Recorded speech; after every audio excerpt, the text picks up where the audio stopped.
Hi guys, welcome to my channel. This is actually my first video here on YouTube and I am really excited. I want to thank you guys for watching and I'm really excited to start this journey. So today's video I am going to be doing my June favorites. I'm excited to share with you guys the things I have been loving over the last month, and I have about a full face of stuff to show you, so let's get started. Alright, so I have a couple brushes that I've been loving. The first one is the Luxie 512 Small Contouring Brush. I got this in my BoxyCharm probably 2 or 3 months ago, and I have been loving it ever since. I have not used anything else to contour. It's just perfect to get up in there, and it doesn't put too much product on at once, and it doesn't give you too much of an intense contour. It blends out really well. I just love it. This is fantastic, not to mention it's adorable. I mean, it's light pink and it's got a little rose gold stem here. So cute. The next brush is super fancy. It is, I'm not quite sure how to say it, Hakuho-Do Sephora Pro. It is a highlighting brush. It has its own little case that it comes with, and it is just a pointed like teardrop type brush. I don't have the Morphe one. This is what I have now. I do want to try the Morphe one that everyone raves about, 501 I believe. I think this is similar. I think it might be bigger. I'm not actually sure, but it works really well just to get up there and put the highlight on and blend it out. I was using a fan brush before this, and I definitely like the way this looks a lot better. I feel like it blends it out more, so it's not much more like a stripe on my cheek, and I think it just looks beautiful. So yeah, I've been loving that brush. It's great. It's a little more spendy. This was actually, I want to say $24. But since it comes with like a nice little box to keep it in, it makes me feel a little bit better about spending that amount of money on one brush. But yeah, it's a great brush. Next, we have the L'Oreal True Match Lumi Foundation. I am in the shade W1-2 Warm. I was on the fence to buy this foundation for so long. I had been eyeing it, and just for some reason, I mean, I feel like it looked like it was going to be too dark for me. I've had that problem with drugstore foundations, which made me kind of stop buying them for years. They never make them light enough for my fair skin, so I just kept saying it's not going to work for me, it's not going to work. I eventually just took the plunge and I am in love. I think it maybe, I'm not quite sure, but I feel like it kind of adapts to your skin color, because when I pump it out it looks like it's going to be too dark, but once I get it on my face and blend it out, it is a great color match. I am wearing it today. I have been wearing it constantly, and I am in love with it, and it's a great price too, being drugstore, so that does not hurt. And next, I have a concealer. This is the Nars Radiant Creamy Concealer.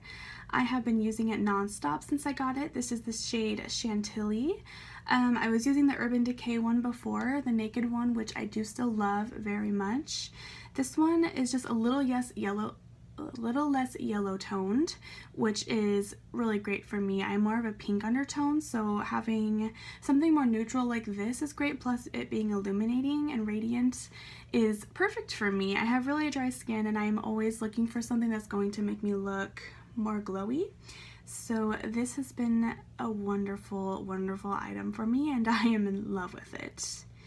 Now, to set my concealer, I have been using the RCMA No Color powder.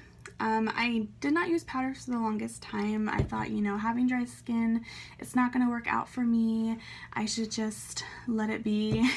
But I actually tried the baking method maybe a week ago, and I love it. It's so good. Like, it makes my under eyes super smooth, and it makes it last and just look great. It's so wonderful, and this powder is great. It's really affordable. I know it was really hard for me to get this. It was always out of stock everywhere. I'm not quite sure what the status of it is now online, but it is a really great product. If you can get your hands on it, it's really affordable. I think that this whole thing was like 10 bucks, and they have like a bigger tub that's, I want to say like 20 bucks, and it's like, well, this one's 3 ounces, but it's huge. It's like this, which I almost wish I got that just because it's easier to dip your beauty blender into. This one's kind of hard to use. I usually just take off the cap and tap some into it and then just kind of go from there, but once I put the cap back on, it's a mess, but I'll figure it out. It's worth it. It's a great powder. So there's that. And I have also been loving this L'Oreal Glam Bronze. It's a humongous bronzer. I really like this one because it is very cool toned, which is great for me being so fair skinned. And it has like just the slightest sheen in it, so it gives you a nice healthy glow. It blends out really nicely, and it looks kind of dark on here, but it blends out super nice and just looks really great against my skin tone. They have 3 different shades. I obviously got the lightest one. And this is a lot of product. I mean, it's $15, which is a little more pricey for a drugstore product, but considering how much you're getting and the great quality, I think it's definitely worth it. My next favorite is the Becca X Jaclyn Hill palette. This face palette is gorgeous. I love the packaging. I love the products inside. I have been a big supporter of Jaclyn Hill. She actually is the reason why I got into makeup, and it's been a really great passion of mine, and it's been kind of a saving grace for me. So she's especially somebody that I really like to support, and I'm always really proud to see YouTubers doing collaborations. It's so exciting, and it's just so great that, you know, we're able to do that kind of thing. So this palette is gorgeous. I am wearing Rosé Spritz today, which is this blush that has the sheen and a mixture of Champagne Pop and Prosecco Pop.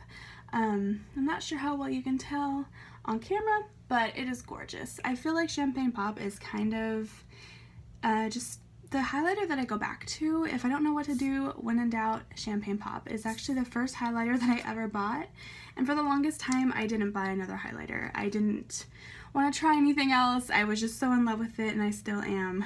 It's definitely my go-to, and I just love this product. It's just wonderful to have 3 blushes and 2 highlights all in one compact. That's a very sturdy compact, which would be great for traveling. It's just wonderful. I love this. Alright, next I have a mascara for you guys. This is the L'Oreal Voluminous Black Angel Miss Manga mascara. I know this has been out for a really long time. I didn't actually ever try it until this last month, and I love it. You guys, I tend to like a lot of mascaras, but, you know, because they all seem to do pretty much the same thing, I feel like. However, I was having to use an eyelash primer before my mascaras, and I feel like this gives me the effect that I want without having to use the primer. It does a really great job at separating my lashes and making them look long and thick and voluminous, and I am just loving this. The applicator, it's pretty flexible, which I was a little worried about at first, but it's fine. It's like a cone shaped, and it works really well to get into that inner corner whenever you're doing that, and it's just wonderful. I love this mascara. I have not used anything since I first tried this. I have been obsessed. Alright, the last monthly favorite I have for you guys is the Anastasia Modern Renaissance eyeshadow palette. You guys, this is beautiful. First of all, the packaging is so pretty. This mauve, like, felt suede feeling. It's just gorgeous. Another really exciting thing about this is a permanent eyeshadow palette in their collection. All of their other ones have been limited edition, but this one is a permanent one in their line, so everyone's going to be able to get it. We're going to be able to buy backups, buy another one when we're out, when we hit pan. It's fantastic. So when you open it up, you get a brush, and there's all these beautiful colors.